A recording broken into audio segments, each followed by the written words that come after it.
انهيار الرياضة المصرية وفضايح الكرة المصرية بقت عرض مستمر، فضايح على مستوى الأصعدة كلها. المنتخب المصري بيتلقى هزيمة مذلة من منتخب تونس بثلاثية مقابل هدف، والنادي الأهلي العظيم بيتلقى هزيمة من اتحاد العاصمة الجزائري بهدف دون مقابل ويخسر بطولة السوبر الأفريقي. والزمالك حدث ولا حرج، اركب الحمار وانسى اللي حصل من سولار. الزمالك بيتغلب بثنائيه من فريق ما سمعناش عنه حتى في طبق اليوم. السلام عليكم ورحمه الله وبركاته اصدقائي واخواتي ومتابعين ومشاهدين افراد اسره ملعب افندينا في كل مكان، اهلا وسهلا بكم ووحشتوني. وكالعاده لا يحلى الكلام الا بذكر خير الانام رسولنا الكريم عليه افضل الصلاه والسلام. يلا يا ابو الصحاب فضلا منك وليس امرا واحدث ربو النو على اللايك، واللي لسه ما اشتركش في القناه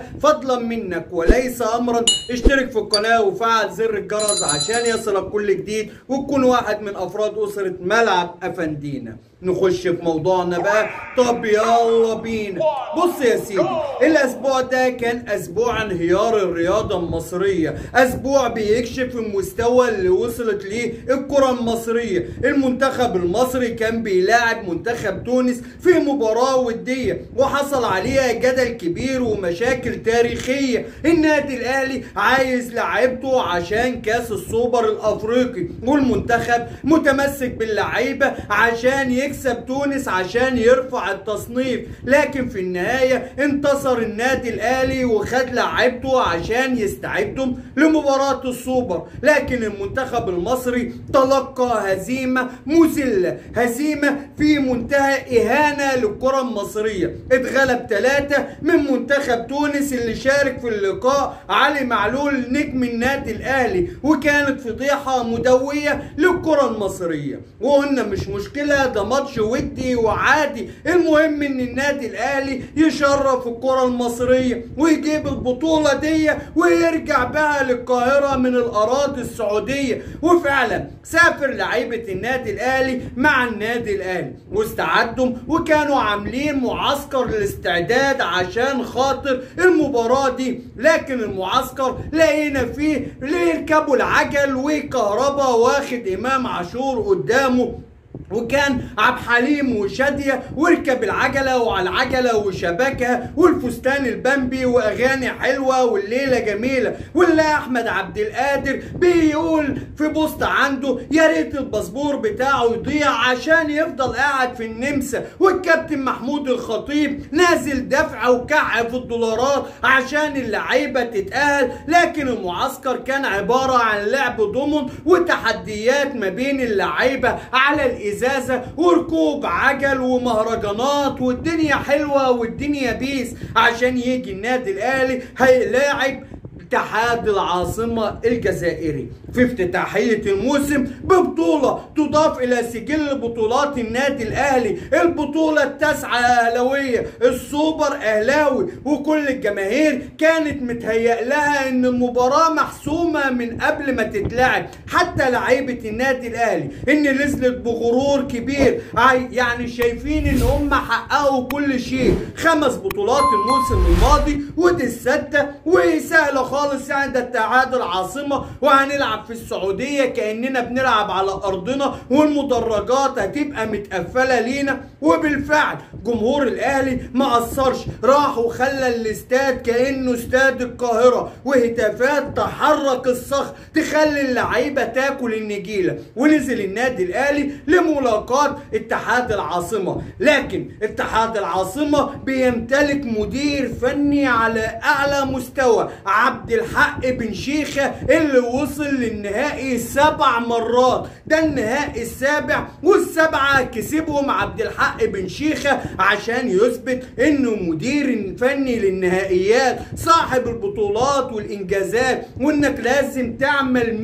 100,000 حساب وانت بتواجهه. فوجئنا بتغييرات لكولر في التشكيلة الاساسية، وبدأ بامام عاشور وبدأ برضا سليم، وكان في تخبط في البداية. لكن لكن رضا سليم تألق وبصورة كبيرة وبصورة ملفتة للنظر. امام عاشور الشوط الاولاني لعبه يعني الى حد ما جيد، واختفى في الشوط الثاني نهائيا. جدل تحكيمي في المباراة، في ضربة جزاء للنادي الاهلي، لا مش ضربة جزاء. امام عاشور بيصدر كرة تترد من ايد الحارس يكمل فيها كهربا ويحرز الهدف الاول للاهلي، لكن الحكم بيلغيه بداعي ان فاول على كهربا. الحكم ما بيرجعش للفار. اعتراضات من لعيبة الاهلي اللي خرجوا عن السيطرة النفسية، انذارات من الحكم للعيبة الاهلي لحد ما تيجي لقطة الحسم. ضربة جزاء لاتحاد العاصمة الجزائري على محمد عبد المنعم، واعتراضات من اتحاد العاصمة وكذلك اعتراضات من النادي الاهلي. لكن الحكم فوجئنا انه بيتوجه للفار بعد ما استدعته شاديه، يعني قالت له تعالى كده حكومه، تعالى في ضربه جزاء هنا لاتحاد العاصمه. يا شاديه انت متاكده؟ هات له والله بقول لك في ضربه جزاء، عشان يروح يطمن على شاديه ويرجع يحسب ضربه جزاء على النادي الاهلي يسجلها اتحاد العاصمه. ولقينا ثوره انتفاضه من لعيبه الاهلي بعد الهدف الاولاني في اخر 3 دقائق من الشوط الاولاني، وابتدينا كلنا يبقى نقول ان الاهلي هينزل الشوط الثاني كاسح.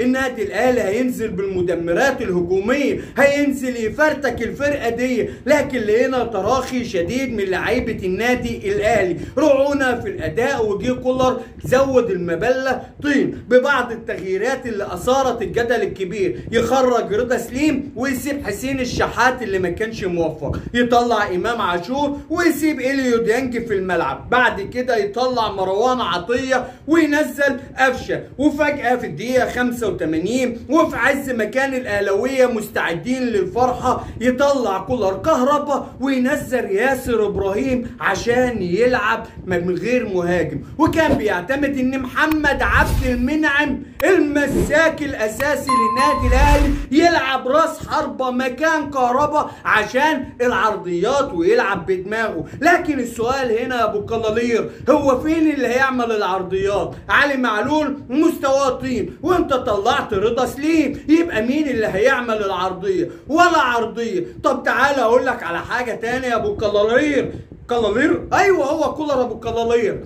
تعرف ان الاهلي جاله 11 ركنيه ما استغلش ولا واحده منهم، يعني مفيش عرضيات متقنه. يبقى نطلع كهربا وننزل محمد عبد المنعم، الا اذا كنت انت مش واثق في امكانيات كهربا في الوقت ده.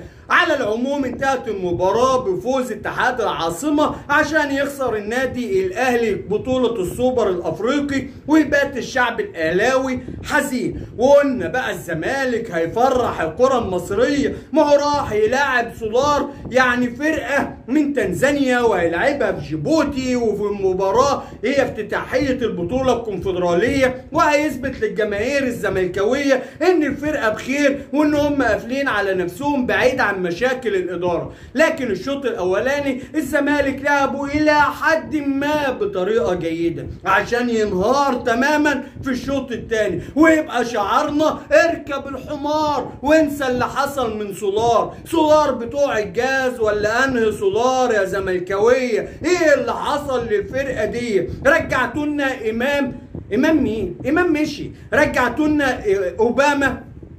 بصراحة لسه مش مطوع ان انا اقول اسمك يا اوباما، يعني ماكينة تضييع الاهداف.